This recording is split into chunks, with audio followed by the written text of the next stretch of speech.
Olá pessoal, aqui é o Professor Baroni, sejam bem-vindos ao nosso aqui vídeo sobre fundos imobiliários e hoje um vídeo especial.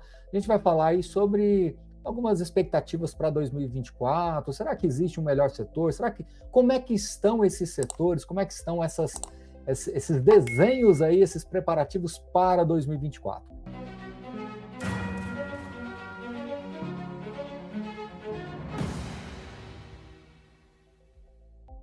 Quero lembrar a todos vocês também que é muito importante, alguns de vocês nos questionam aqui para falar sobre tickers específicos, e eu quero deixar bem claro que sempre foi aqui a história do nosso canal, a gente poder falar de uma forma mais ampla, falando dos setores, e depois a gente traz informações sobre os tickers específicos, quando a gente traz alguns materiais adicionais, alguns gráficos, algumas informações, entrevistas com gestores, ou quando tem alguma questão mais específica.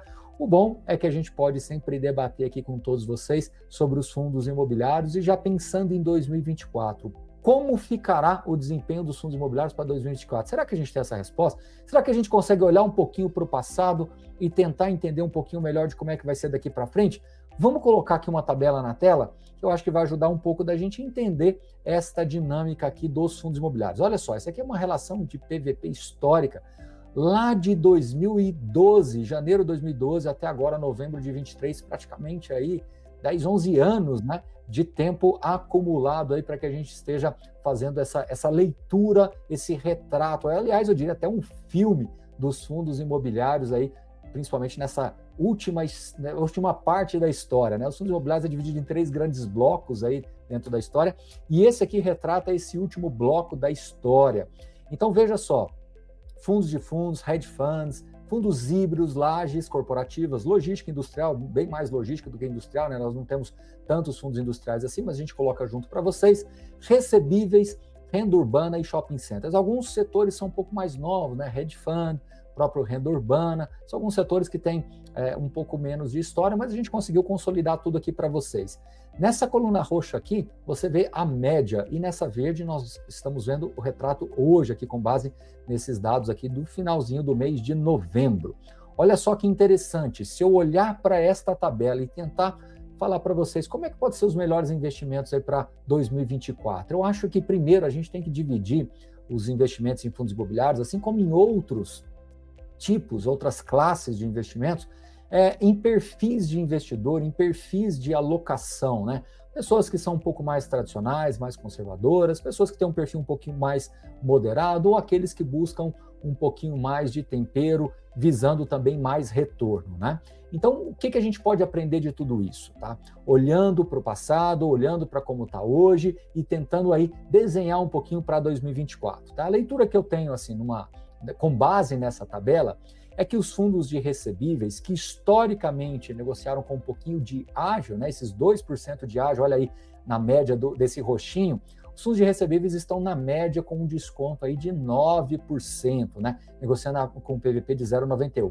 Claro, como eu disse para vocês, a gente não está falando de tickers específicos, mas aqui, olhando nessa perspectiva, você vai observar que com a queda de juros, com uma Selic mais acomodada, uma inflação também sob controle, é bastante razoável nós imaginarmos que os fundos de recebíveis devem voltar aí a ganhar um pouco mais de atenção a partir de 2024, né? O cenário entre 2022 e 2023, a gente teve juros muito altos, nós tivemos deflação por várias vezes, a inflação até em algum momento em 2022 chegou a bater 2 dígitos, depois a gente teve 3 meses de deflação, 2023 também a gente teve uma inflação assim também um pouco difícil de você contextualizar para os fundos de recebíveis, só que para 2024 me parece que a gente começa o ano com um desenho mais, né, assim, as peças no tabuleiro mais claras. E aí, para aquelas pessoas que gostam também de uma oportunidade, os fundos de recebíveis, na minha visão, pode sim ser interessante para 2024. Outro que chama atenção são lajes corporativas. Bom, mas aí a gente tem que lembrar do que eu falei no começo aqui do vídeo, né? Depende muito do seu perfil. Lajes corporativas já não é de hoje que eles vêm negociando com bastante desconto. Olha, essa tabela, ela vem desde lá, ela remonta desde janeiro de 2012. Então, nessa última década, posso assim dizer, que os fundos de lajes corporativos já negociam com desconto. Um desconto estruturalmente aí de 18%. Hoje o desconto já supera um pouquinho de 30%, mas o setor de lajes, ele ainda tem vários desafios, né? Tem fundos ainda com alavancagem, fundos que estão com a renda bastante impactada. Então é um setor que tem potencial, mas se nós considerarmos aqueles gestores que vão buscar uma gestão mais ativa, vender parte do portfólio para ajustar um pouco mais esse PVP. Então é um perfil de investidor um pouquinho mais arrojado, né? Quando nós olhamos aqui agora para renda urbana e shoppings, eu quero colocar os dois juntos aí falando de varejo como um todo. Se você olha, né, os fundos de renda urbana são mais novos, então negociam com histórico de ágio e hoje ele está mais ou menos em linha com a história. Já os fundos de shopping centers negociaram com um histórico, um pouquinho de desconto e hoje ele está com leve ágio. Mas para esses dois principalmente, eu acho que tem um ponto aqui que vale ponderar. São fundos que são bastante impactados, tanto negativo quanto positivamente, em função dessas variações de juros do ponto de vista de reavaliação patrimonial. Então, é bastante razoável nós considerarmos que esses ativos possam estar com alguma defasagem em reavaliações patrimoniais. Claro, essa defasagem não se resolve de um mês para outro ou no curtíssimo prazo, né? Se nós considerarmos pelos próximos 12, 18 meses, é bem razoável que os valores patrimoniais desses fundos tendem a continuar ganhando um pouquinho de espaço. De shopping center, a gente viu bastante disso já acontecer agora em 2023, né? E me parece razoável termos essa premissa aí para 2024 também. Então, embora tenha um pouquinho de ágio, nós temos que considerar que o valor patrimonial possa estar implicitamente defasado. E isso vale também para logístico, principalmente aqueles fundos que carregam contratos atípicos, né? Porque os contratos atípicos, quando os ativos vão ser reavaliados, ali existe muito ali o peso da taxa de desconto com base no fluxo de caixa e dada a previsibilidade dos contratos atípicos, eles são mais sensíveis também a essa variação. Então a gente teve juros em 2 dígitos durante muitos meses, ainda devemos ter um pedaço de 2024, então eu diria que tudo isso que eu estou falando com relação a essa defasagem de valores patrimoniais é algo que possivelmente pode começar a ocorrer de uma maneira mais favorável ao investidor para o segundo semestre de 2024. Mas como o nosso objetivo aqui é traçar esse cenário para 2024 como um todo, né, e não no curtíssimo prazo, eu acho que vale essa ponderação.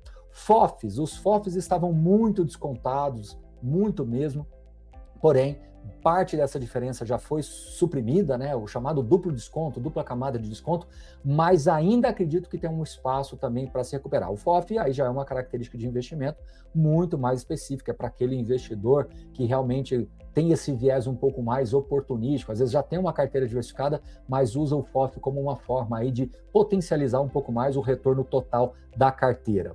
Hedge Fund já tem se mostrado um ativo, vamos falar assim, quase que no 0 a 0. A ideia dele é realmente manter essa previsibilidade, essa estabilidade.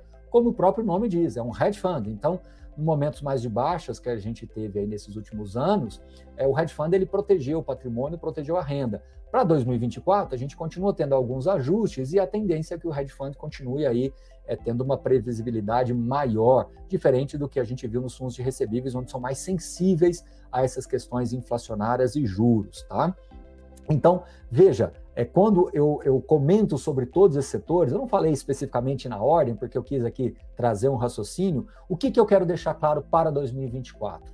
Que na nossa visão, lá em final de 22 para começo de 23, a gente tinha, de fato, ali um mar de oportunidades, muitos fundos muito descontados, muitos setores muito descontados. Esta forte assimetria, na minha visão, ela foi superada, ela foi suprimida, e agora, para 2024, nós continuamos a ter algumas assimetrias, como eu falei, fundos de recebíveis, né, que está bem abaixo aí da sua média, os próprios fundos de lajes, os híbridos, né, os fundos híbridos, inclusive não tinha nem falado, vamos voltar que os fundos híbridos estão começando a chamar a atenção dos investidores também, aqueles portfólios que têm vários tipos de imóveis dentro dele, alguns têm também oportunidades interessantes, claro, com alguns riscos aí também de alavancagem, de vacância, mas alguns híbridos que estão bem posicionados aí para 2024 também pode se consolidar essa tese, né, mais híbrida. Então, recapitulando, 2022, 2023, a gente tinha um mar de oportunidades, uma assimetria muito grande, os juros subiram, ficaram lá em cima, começaram a cair aqui ao longo de 2023, devemos entrar em 2024 com eles ainda em queda, e temos aí agora que ser mais seletivos. Eu trouxe as classes como um todo,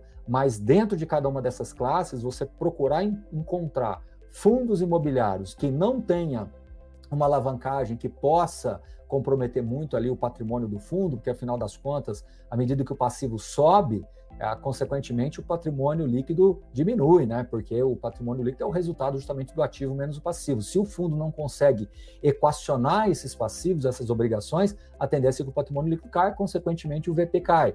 Por outro lado, aqueles gestores que conseguirem fazer uma gestão ativa e gerar valor com a venda de imóveis, tende a equacionar a renda no curto prazo e também, né, dentro dessa estrutura de capital, conseguir proteger mais o valor patrimonial e fazer com que ele fique mais próximo da realidade, né? Agora, cuidado, às vezes você olha e vê, olha, esse setor aqui já está negociando com ágio, então ele está caro, eu não vou olhar. Cuidado, lembre-se do que eu falei também no vídeo, você pode ter uma defasagem patrimonial aí, principalmente a partir do segundo semestre.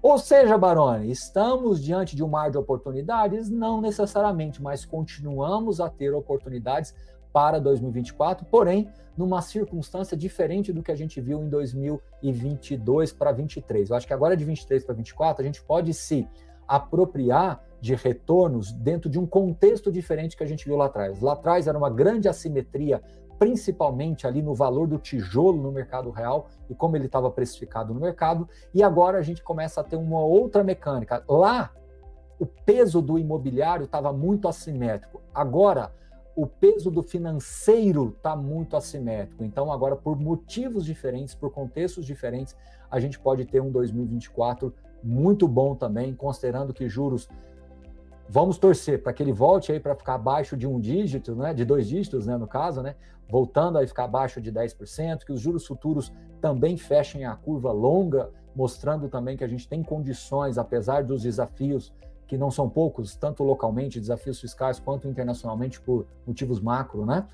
Mas que a gente consiga pelo menos voltar a um patamar de juro real mais adequado, né? A gente viu o juro real aí muito alto nesses últimos meses e possivelmente a gente pode ver em 2024 um juro real mais acomodado, consequentemente isso impacta os preços dos ativos financeiros que, quando comparados com os fundos imobiliários, sugerem que os fundos imobiliários voltem comecem, né? Melhor dizendo, comecem em 2024 sendo ativos alternativos importantes de os investidores aí colocarem nos seus radares para que possam estudar e fazer as suas escolhas. Como eu disse, o nosso objetivo aqui não era falar de tickers específicos, nosso objetivo aqui é tentar mostrar para vocês esse panorama fechando 2023, pensando em 2024, e eu quero te fazer um convite aqui agora no final desse vídeo. O convite nós estamos aí com um mecanismo de trial, de uma espécie de uma assinatura de teste para que vocês possam aí curtir um pouquinho aí por 15 dias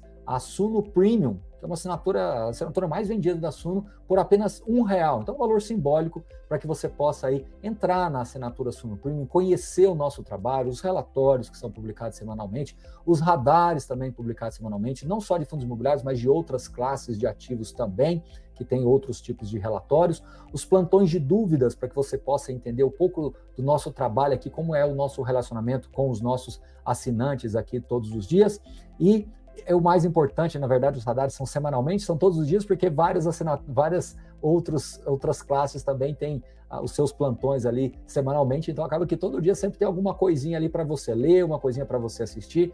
Muito importante você ter acesso a essa plataforma, essa área de membros, conhecer aí por 15 dias, e tenho certeza que você vai gostar. E é isso, pessoal. 2024 está aí, já estamos começando, aí finalizando 2023 e já começando a aquecer os motores para 2024, e eu acredito sim que os fundos imobiliários vão continuar aí protagonizando a indústria de mercado financeiro, né? A gente historicamente tem conseguido bons desempenhos, o IFIX tem conseguido bons desempenhos. Eu procurei aqui estratificar um pouquinho mais para vocês justamente esta questão dos valores patrimoniais, mas eu quero lembrar que a gente não deve nos guiarmos apenas por este parâmetro, né, de PVP. Há outros parâmetros também que sugerem que possamos ter boas oportunidades em 2024, entre o spread dos fundos imobiliários e também dos títulos públicos, que estão também elevados, tá? Estão acima da média, os dividend yields, que também estão acima da média, na sua grande maioria, em relação ao passado. Então, eu coloquei o PVP, que talvez seja o mais objetivo aqui de todos vocês olharem, mas há outros indicadores, como eu disse, os spreads com os fundos imobiliários e NTNB, e também esta questão aí que envolve os dividend yields, que sugerem que a combinação desses três indicadores mostre que 2024 é tudo mais constante, seguindo aí o roteiro de juros caindo gradativamente, inflação sob controle, e que dentro de um cenário macro a gente não tenha assim muita surpresa diante do que a gente já está vendo agora, mas que a gente possa seguir em frente aí com os nossos fundos imobiliários focados no longo prazo, gerando renda mensalmente para todos nós e potencializando o crescimento patrimonial, visando uma previdência e uma aposentadoria mais tranquila, tá bom? No mais, agradeço a todos vocês, até o próximo vídeo e valeu!